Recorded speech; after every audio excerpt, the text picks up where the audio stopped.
सोचिए, जो विचार कभी सिर्फ किताबों और फिलॉसफी तक सीमित थे, वो आज कंक्रीट और पत्थरों की शानदार इमारतों में कैसे बदल गए। आज के इस विशेष विश्लेषण में आपका स्वागत है।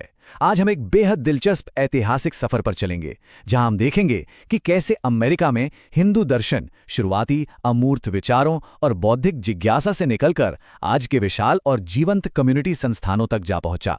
चलिए कहानी को बिल्कुल शुरुआत से समझते हैं। 1813 में जॉन एडम्स ने थॉमस जेफरसन को एक पत्र लिखा था, जो वाकई बहुत कुछ कहता है। इस कोट को देखकर साफ हो जाता है कि अमेरिका की नींव रखने वाले ये शुरुआती विचारक प्राचीन हिंदू ग्रंथों और उनके सनातन ईश्वर के विचार की कितनी गहरी रिस्पेक्ट करते थे। यानी इस इतिहास की जड़ें अमेरिका के शुरुआती दिनों से ही जुड़ी हुई हैं। तो आज हम इस पूरी जर्नी को 5 हिस्सों में डिकोड करेंगे।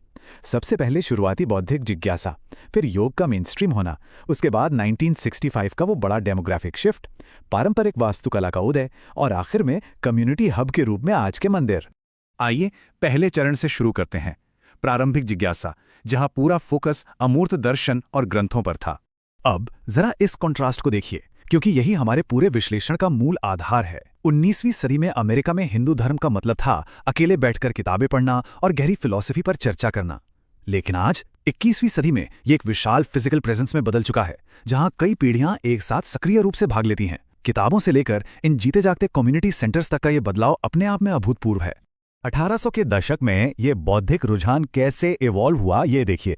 जॉन एडम्स के बाद 1854 में हेनरी डेविड थोरो को ही ले लीजिए, जो वाल्डन पॉन्ड में रोज भगवत गीता पढ़ते थे, और दिलचस्प बात यह है कि वो खुद को एक योगी तक कहते थे।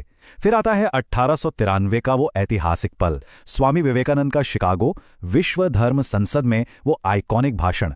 इसी पल ने पहली बार अमेरिका को व्यापक स्तर पर हिंदू धर्म से पब्लिकली परिचित कराया। अब आते हैं हमारे दूसरे चरण पे, योग का मेन स्ट्रीम होना, यानी आश्रमों से निकलकर आम अमेरिकी जिंदगी का हिस्सा बनना। देखते हैं कि ये थियरी प्रैक्टिस में कैसे बदली और कैसे ये सब बिल्डअप हुआ। 1925 में परमहंस योगानंद ने लॉस एंजलिस में क्रिया योग सिखाना शुरू किया, और फिर 60s का दशक को कौन भूल सकता है।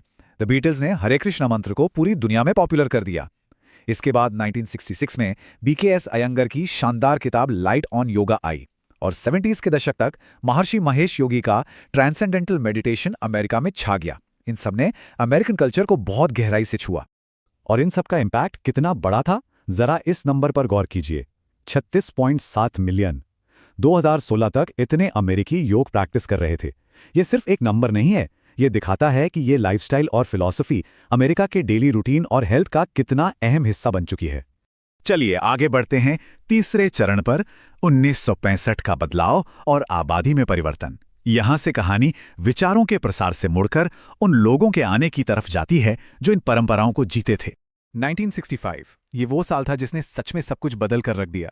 इसी साल इमिग्रेशन एंड नेशनैलिटी एक्ट पास हुआ, जिसने एक बहुत बड़े कैटलिस्ट का काम किया। इसके जरिए भारत और दक्षिण एशिया से हाईली एजुकेटेड और स्किल्ड प्रोफेशनल्स के लिए अमेरिका के दरवाजे खुल गए। इसी एक शिफ्ट ने अमेरिका के धार्मिक परिदृश्य को पूरी तरह से बदल दिया।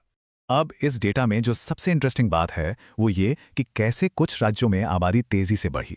कैलिफोर्निया, न्यू जर्सी और न्यूयॉर्क जैसी जगहों पर एक बहुत बड़ा पॉपुलेशन बेस तैयार हो गया। अब जाहिर है, जब इतने लोग यहाँ बस रहे हैं तो उन्हें अपनी जड़ों से जुड़े रहने के लिए फिजिकल स्पेसेस की भारी जरूरत महसूस होगी ही। और एक और ध्यान देने वाली बात, हालांकि ये कम्युनिटी मुख्य रूप से 91% एशियन है, लेकिन इसका दार्शनिक आकर्षण इतना गहरा है कि इसमें अब वाइट, ब्लैक, मिक्स्ड और लैटिनी समुदाय के लोग भी शामिल हैं। यानी इसका अपील बहुत ब्रॉड है और ये एक बेहद डाइवर्स कम्युनिटी बनती जा रही है। यहीं से हमारा चौथा चरण शुरू होता है, पारंपरिक वास्तुकला। बढ़ती आबादी के साथ ही प्राचीन भारतीय शैलियों का अमेरिका में उदय होने लगा। इन नई कम्युनिटीज ने ऑथेंटिसिटी पर पूरा जोर दिया। आप सोचिए, फ्लोरिडा के शिव विष्णु मंदिर को बनाने के लिए सीधे भारत के महाबलीपुरम से 12 मास्टर आर्किटेक्ट्स बुलाए गए, ताकि प्राचीन द्रविड़ और पल्लव शैली को हूबहू उतारा जा सके। पेंसिल्वेनिया का वेंकटेश्वर मंदिर सीधे तिरुपति मंदिर के मॉडल पे बना है। ये सिर्फ इमारतें नहीं हैं, बल्कि अपनी जड़ों और एस्थेटिक्स को उपनगरीय अमेरिका में फिर से जिंदा करने की एक कोशिश है। इनके स्केल का अंदाजा आपको इस नंबर से लगेगा, 133 फीट। न्यू जर्सी के रॉबिन्सविल में जो स्वामीनारायण अक्षरधाम मंदिर है, उसकी ऊंचाई इतनी है। ये आधुनिक अमेरिका में बने सबसे बड़े पत्थर के हिंदू मंदिरों में से एक है। ये विशाल इमारतें आज के संस्थागत हिंदू धर्म के एक बेहद पावरफुल और लुभावने फिजिकल प्रेजेंस का सबूत है। और अब हमारा 5वां और आखिरी चरण, कम्युनिटी हब्स के रूप में ये मंदिर जो रोजमर्रा के जीवन में सांस्कृतिक पहचान को सहेज रहे हैं। तो यहाँ क्रूशियल पॉइंट क्या है? वो ये कि ये शानदार इमारतें सिर्फ पूजा पाठ की जगह नहीं हैं। ये बहुत एक्टिव क्लासरूम्स हैं जहाँ बच्चों को श्लोक और संस्कृत सिखाई जाती है। जो नए इमिग्रेंट परिवार आते हैं उनके लिए एक बहुत बड़ा सोशल सपोर्ट सिस्टम है। ये त्योहारों और सांस्कृतिक कार्यक्रमों के लिए एक सेफ स्पेस देते हैं। कुल मिलाकर एक नई दुनिया में अपनी पहचान को सुरक्षित रखने के लिए ये मल्टी जनरेशनल एजुकेशनल सेंटर्स बन गए हैं। और इस कम्युनिटी इंटीग्रेशन का मेन स्ट्रीम असर भी देखिए। आज 2025 तक कैलिफोर्निया, कनेटिकट और पेंसिल्वेनिया जैसे राज्यों में दिवाली एक ऑफिशियल हॉलिडे बन चुकी है। न्यूयॉर्क सिटी के पब्लिक स्कूल भी इसे आधिकारिक तौर पर मानते हैं। ये इस बात का पक्का सबूत है कि ये परंपराएं अब अमेरिकी सोसाइटी में कितनी अच्छी तरह से घुल-मिल गई हैं। तो ये पूरी जर्नी बहुत ही शानदार तरीके से हमें दिखाती है कि कैसे किताबों और दार्शनिक बहसों से शुरू होकर हम आज इन विशाल फिजिकल कम्युनिटी हब्स तक पहुंच गए हैं। लेकिन एक बड़ा सवाल जो हमें खुद से पूछना चाहिए, जैसे जैसे ये प्राचीन परंपराएं अमेरिकी संस्थानों के रूप में और भी मजबूत हो रही हैं, ये अमेरिका की भविष्य की सांस्कृतिक पहचान को किस तरह आकार देंगी? ये निश्चित रूप से आगे भी ध्यान देने वाला एक बेहद दिलचस्प विषय बना रहेगा। खैर, आज के इस विश्लेषण में मेरे साथ जुड़ने के लिए आपका बहुत बहुत शुक्रिया।